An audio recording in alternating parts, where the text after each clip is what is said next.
万箭随身。灭敌剑。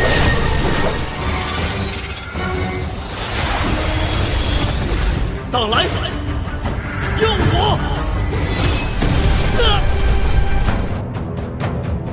Kembali lagi bersama Bang Jago. Seperti biasa, Mimin selalu mendoakan kalian semoga selalu dalam keadaan sehat dan dalam kondisi terbaik ya. Di video kali ini Mimin akan menceritakan sebuah donghua series dan doujongshi. Tak berlama-lama, langsung saja kita masuk yuk ke isi ceritanya.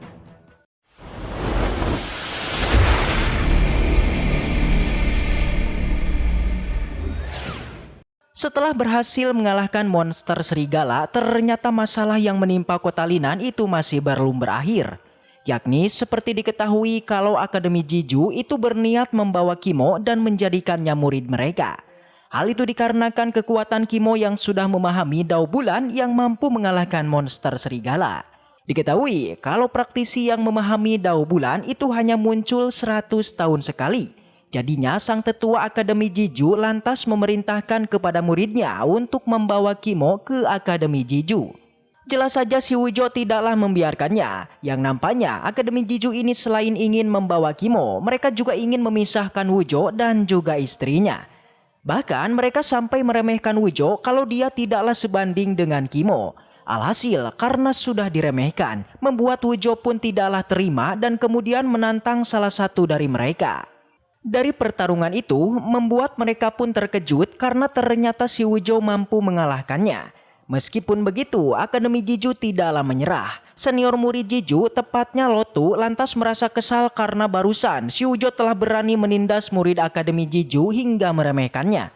Jadinya demi untuk menegakkan keadilan, si Lotu kemudian menyuruh junior keduanya yaitu Jilin untuk bertarung dengan si Wujo dan dipastikan harus membunuhnya. Sontak saja mendengar perintah itu, si Jilin auto senang. Dia bahkan tak basa-basi langsung mengeluarkan kekuatannya yang berupa teknik jimat. Semacam teknik formasi gitu guys. Dia merasa pede si Wujo akan segera tewas di tangannya. Semua orang yang melihat ini termasuk sang mertua dan sang istri, mereka menjadi khawatir. Tapi jelas ini adalah Wujo, seorang yang akan menjadi master bela diri. Dia tidaklah gentar sedikit pun, yang malah merasa santuy dan tidak bergerak sedikit pun. Dan ternyata seketika itu juga sebuah hentakan dari langit pun muncul. Yang hal itu seketika menahan semua serangan tersebut. Yang bahkan dari langit juga muncul serangan petir yang kini menyerang si Jilin. 不招，给我死！快闪开！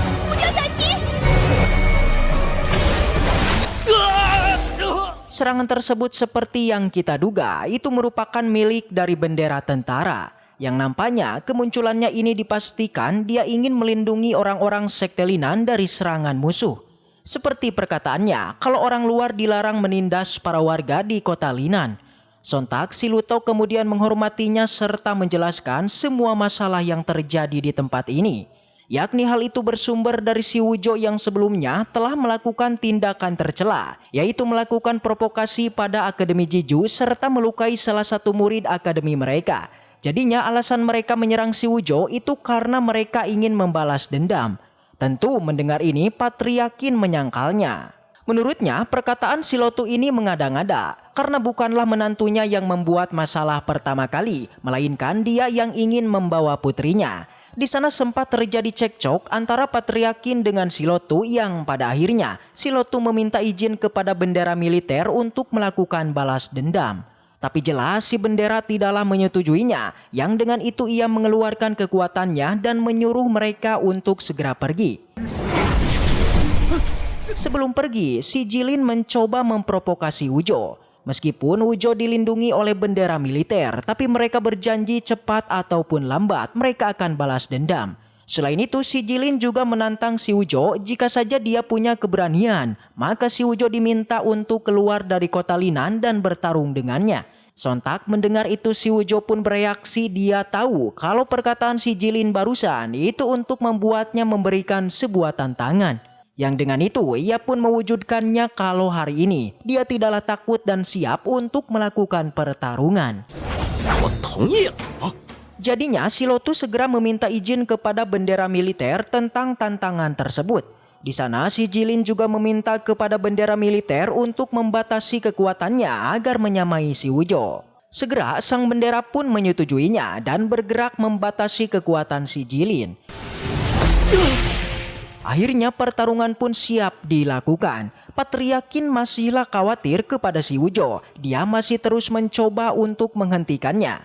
Dia mengira si Wuzhou tak akan mampu untuk menandinginya meskipun si Jilin sudah membatasi kekuatannya. Sang istri juga berpikiran yang sama. Dia meminta Wuzhou untuk melupakan ancamannya karena Kimo juga tak akan pergi ke Akademi Jeju. Dan satu lagi, yaitu sang adik ipar, dia terlihat sangatlah bangga dan tidak akan pernah meremehkan si Wuzhou lagi. Tapi kali ini ia meminta si Wuzhou untuk mengurungkan niatnya untuk menantang si Jilin. Namun jelas ini bukanlah pertarungan biasa, melainkan merupakan pembuktian karena sebelumnya para murid Sekte Jeju itu sudah meremehkannya. Dia mengatakan kalau semua orang tak perlu khawatir lagi karena dia tidak akan kalah dan pasti akan mengalahkannya. Segera setelah itu Wuzhou pun maju dan bersiap melakukan pertarungan. Si Jilin meminta agar si Wuzhou mengatakan kata-kata terakhirnya karena menurutnya sebentar lagi dia akan segera meninggoy. Sembari melemparkan pedangnya, dengan pede si Wuzhou juga mengatakan bahwa dirinya itu akan mengalahkan si Jilin dengan hanya satu gerakan. Melihat ini si Jilin tertawa keras karena dengan si Wuzhou melemparkan pedangnya, dirinya mengira si Wuzhou ini akan menyerah. Namun anggapan itu salah. Si Wuzhou bukannya menyerah, dia justru ingin memperlihatkan keterampilan berpedang yang sebelumnya belum ia gunakan. Si Jilin auto terkejut, dia tak menyangka si Wuzhou itu telah memahami tentang niat pedang. Begitupun dengan Yupeng, dia juga dibuat kaget atas kekuatan Wuzhou yang sudah memahami kekuatan pedang sampai ke titik ini.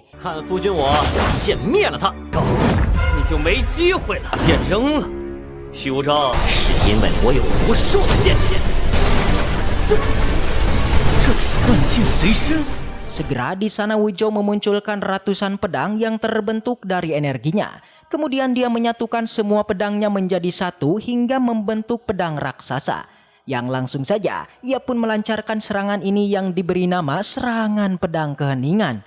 Si Lotu juga menjadi kaget guys. Ia tahu kekuatan ini tidaklah sederhana. Jadinya ia pun menyuruh si Jilin untuk fokus bertahan saja. Artinya si Jilin diharuskan mengeluarkan kekuatannya untuk bertahan saja. Dan tentu saja kekuatan si Wuzhou sudah enggak ada obat. Kekuatannya ini sangatlah magis, di mana energi pedangnya mampu menghancurkan formasi si Jilin dan mengalahkannya.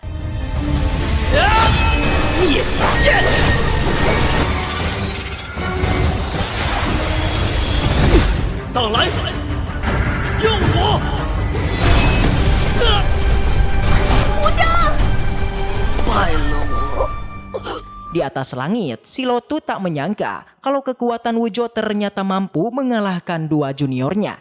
Dan kini si Wuzhou dengan pedenya melangkah ke arah si Lotu dan langsung menantangnya. Mendengar itu si Lotu kembali menanyakan ulang mengenai tantangan Wuzhou barusan. Karena dia merasa si Wuzhou bukanlah apa-apa dibandingkan dengan dirinya yang notabene merupakan murid senior Akademi Jeju. Si Yupeng merasa panik, dia tidak ingin temannya terluka akibat pertarungan dengan si Lotu. Jadinya ia pun kemudian berencana untuk menggagalkan pertarungan ini dengan mengingatkan Wuzhou untuk tidak menantangnya. Karena si Lotu ini merupakan praktisi kuat dan dia jangan menantangnya. Tapi jelas si Wuzhou tidaklah gentar, dia tidaklah peduli dengan identitas si Lotu. Yang ada siapapun yang menginginkan istrinya, maka dengan senang hati dirinya akan menghajarnya. Segera setelah kata-kata itu keluar, si Wuzhou kembali mengeluarkan energi pedangnya. Yang kali ini bukan hanya niat pedang saja, melainkan si Wuzhou akan melakukan penyatuan pedang. Jadi teknik ini mampu memperkuat tubuh penggunanya dengan menyatukan niat pedang dengan tubuhnya guys. Sontak saja semua orang menjadi kaget. Bahkan si Yupeng juga geleng-geleng kepala. Seketika semua pedang mulai dimasukkan ke dalam tubuhnya. Lagi-lagi sang mertua dan sang istri mereka tentu sangat khawatir dan berusaha menghentikannya.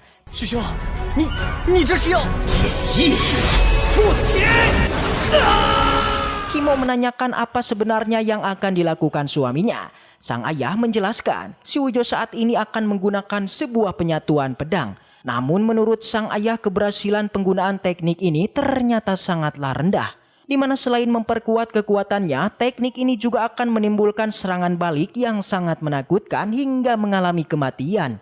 Mendengar ini Kimo menjadi sedih. Begitupun dengan Xiu Peng. Dia langsung menghormati si Wujo sembari mengakui kekuatan Wujo yang sudah melampauinya. Dan ya, kekuatan si Wujo sudah ditingkatkan. Tapi serangan balik yang dirasakan juga sangat mengerikan. Terbukti di saat menggunakannya si Wujo terlihat kesakitan. 这是在做什么？地上也能让攻击更具威力，轻则永久受创。你比我硬，走，快收回剑意。撑得住。